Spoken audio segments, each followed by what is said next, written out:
L'invité de la semaine avec Cédric Vernet sur Blues Café Radio.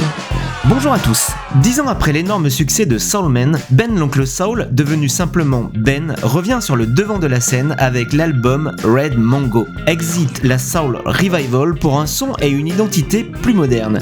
Et avec Red Mango, Ben s'amuse même à revisiter des standards pop et soul en version reggae. Bonjour Ben. Red Mango, est-ce que c'était justement une nouvelle façon de montrer l'étendue de ta palette musicale et d'éviter l'enfermement dans un style, dans une étiquette ? Oui, bonjour Cédric. C'est vrai que faire du reggae pour moi c'était important. C'était important de montrer aussi cette palette, effectivement, enfin en tout cas cette couleur qui fait partie de mes couleurs en tant que métis. Moi je suis métis caraïbéen du côté de mon père. Mon père est martiniquais, ma mère est française métropolitaine et c'est ma mère qui m'a transmis l'amour de la musique afro-américaine et du côté de mon père plutôt la musique caraïbéenne et le reggae. Justement, est-ce que ce n'est pas un peu réducteur de parler de reggae au fond sur cet album ? On sent réellement toutes tes influences. Ça va de la soul en passant par la pop, le folk, voire, comme tu viens de le dire, des ambiances musicales afro-caribéennes. Quels sont les ingrédients de ce cocktail musical Red Mango ? Ouais, quand on dit reggae, c'est la palette reggae, quoi. Il y a du ska, il y a du rocksteady, il y a de la soul.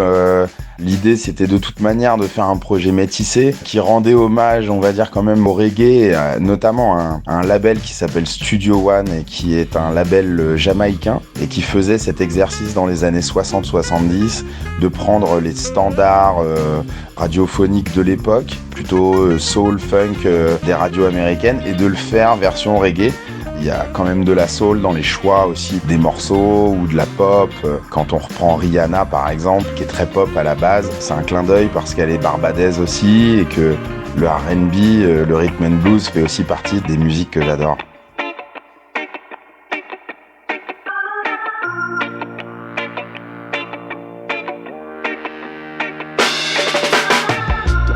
L'album s'ouvre sur une superbe version de Imagine. Forcément, c'est un titre qui a une résonance toute particulière dans le contexte actuel. Est-ce que c'était voulu ou est-ce que c'est un hasard de calendrier ?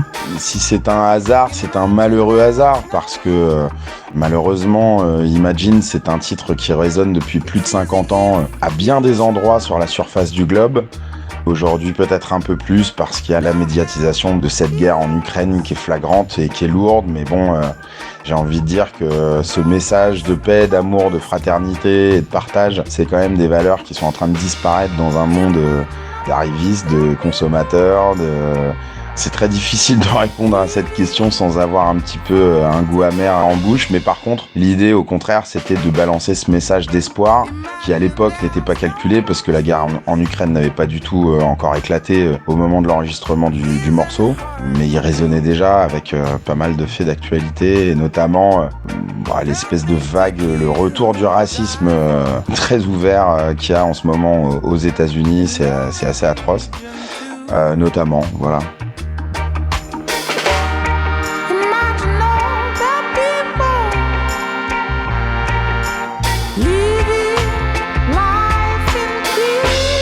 Sur le disque, on sent une vraie osmose avec ton groupe, The Monophonics. Je crois savoir qu'ils sont vraiment partie prenante du projet dès sa genèse en Californie. Oui, en fait, c'est un projet qui est né avec les Monophonics dans le bus quand on était en tournée de mon deuxième album. Donc on a tourné en Europe sur l'album qui s'appelle À coups de rêve. Et effectivement, dans le bus, le soir, on écoutait beaucoup de reggae. Et à la fin de cette tournée, quand on s'est dit au revoir, on s'est dit, quand est-ce qu'on se revoit et pourquoi faire ? Et là, l'idée de faire un hommage au reggae et de faire un disque de reggae, vu la tonne de disques de Ken Bush à Junior Mervyn, en passant par... je ne sais quel Bob Marley, c'est vrai qu'on s'est dit, tiens, faudra faire un disque avec des sonorités comme ça, reggae. Eux en avaient jamais fait, mais adorent le reggae. Peut-être n'ont jamais osé, et puis, entre guillemets, de par mes origines, peut-être ils trouvaient ça un peu justifié, et ils se disaient, tiens, peut-être qu'on a trouvé enfin le chanteur pour faire un disque de reggae. Et puis moi, en même temps, c'était une idée qui me séduisait pas mal. Je me suis dit, tiens, qu'est-ce que je connais du reggae, qu'est-ce que je connais du ska, du rocksteady. Je trouve ça toujours intéressant de se frotter comme ça des nouveaux styles musicaux D'une part parce que ça sort un petit peu de notre zone de confort, mais aussi parce que peut-être éventuellement on peut le mélanger, apporter quand même notre touch et notre manière de jouer ce reggae quoi. Sur ce nouvel album, il en est aussi fini du chant en français qui était l'une de tes marques de fabrique sur tes premiers albums. Est-ce que tu y reviendras ? Oui, c'est vrai que ce projet est, on va dire 100% anglophone. Ça résulte du fait que les Monophonics sont californiens, américains, et que la plupart des disques sur lesquels on a échangé pour ce projet étaient en anglais. Sans doute parce que c'est leur langue maternelle, et puis aussi parce que ça reste quand même aussi une grosse partie de mes influences musicales. Et donc du coup, oui, c'est vrai qu'il n'y a pas de français sur ce projet. Même si pour le coup, un de mes premiers reggae sur un disque, c'était sur Soul Wash, sur mon premier EP. Et c'était une reprise de Pink Martini qui chantait en français à l'époque. Je ne veux pas travailler. Je ne veux pas travailler. Je ne veux pas déjeuner. Forcément, sur un projet de ce type, le choix des titres doit être un vrai casse-tête. Comment ça s'est fait ? Non, en fait, ça a été tout sauf un casse-tête. Je crois qu'on a tous jeté une idée comme ça. Et comme on était dans le studio donc à San Rafael, dans le nord de San Francisco, on est tout de suite passé derrière les instruments pour essayer les morceaux. Alors, je dis pas que tout a marché très vite ou naturellement, mais en général, quand ça marchait pas, on abandonnait, on passait au morceau suivant. Et voilà, je crois que le disque s'est fait en 2 semaines. Ça a été très rapide en fait, en vérité. Peux-tu nous dire quelques mots sur les artistes qui t'accompagnent en tournée, avec forcément un petit clin d'œil à quelqu'un qu'on connaît bien sur Blues Café Radio, c'est Damien Cornelis au clavier. Tout l'été, on est en tournée un peu partout en France, avec 4 musiciens, un organiste effectivement qui s'appelle Damien Cornelis, que vous connaissez sans doute parce qu'il a joué avec beaucoup de groupes, Lowland Brothers, The Malted Milk. C'est une nouvelle recrue dans notre équipe parce que c'est un organiste pur et dur et qui sait manier le B3, le Hammond, qui est un orgue qui rappelle un peu le gospel et l'église. C'est un meuble énorme avec plein de tirettes, 2 rangées de claviers et effectivement c'est une couleur que j'avais envie d'entendre, qui ramène beaucoup d'émotions, qui travaille avec une pédale de volume. Donc t'as l'impression d'avoir comme ça des vagues de sons qui montent et qui disparaissent. C'est vraiment un son très englobant pour nous et en formule A4 comme ça, c'est vraiment un instrument dont on profite bien en fait dans les sonorités. Il n'y a pas de cuivre cet été, c'est vraiment genre autour de ces sonorités-là. Il y a un guitariste de blues également qui s'appelle Christophe Lardot, qui vient de Tours comme moi et qui est notamment un grand fan de B.B. King. Il y a aussi Olivier Carole, qui est le bassiste de la bande, qui est lui aussi tourangeau, d'origine martiniquaise également. Et enfin, à la batterie, il y a Stanislas Augry, que j'ai découvert moi à l'époque en étant le choriste de Beat Assaillant, qui est un rappeur américain qui a vécu pendant une bonne quinzaine d'années à Paris et avec qui on a fait beaucoup de concerts. Ça fait quelques années aussi maintenant qu'on joue ensemble avec Stan et qu'on fait pas mal de projets communs. Voilà les protagonistes des concerts de l'été. Merci Ben d'avoir été notre invité de la semaine sur Blues Café Radio. On se quitte avec un extrait de Red Mongo, ta version très personnelle de Sugarman de Sixto Rodriguez. À bientôt. Merci Cédric et merci à Blues Café Radio. À très bientôt j'espère. Ciao.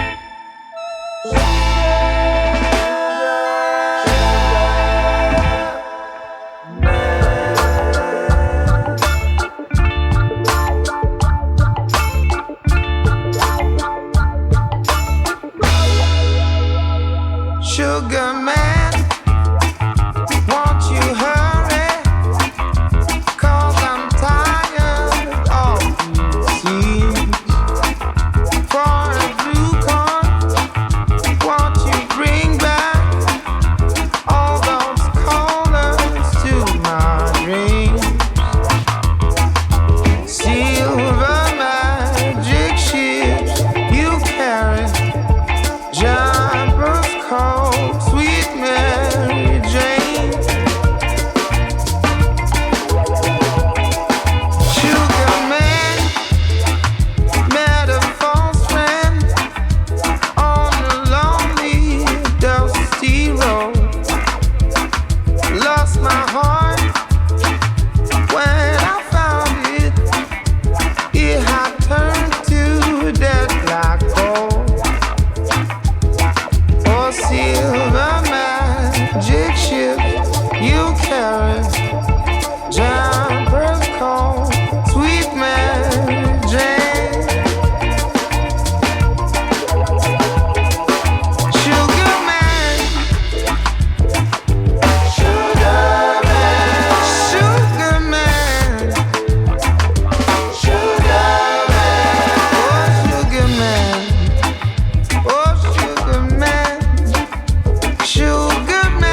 Sugar, sugar man. Sugar man. Sugar man. Sugar, sugar man. Won't you hurry? Won't you hurry? Sugar man. Sugar man.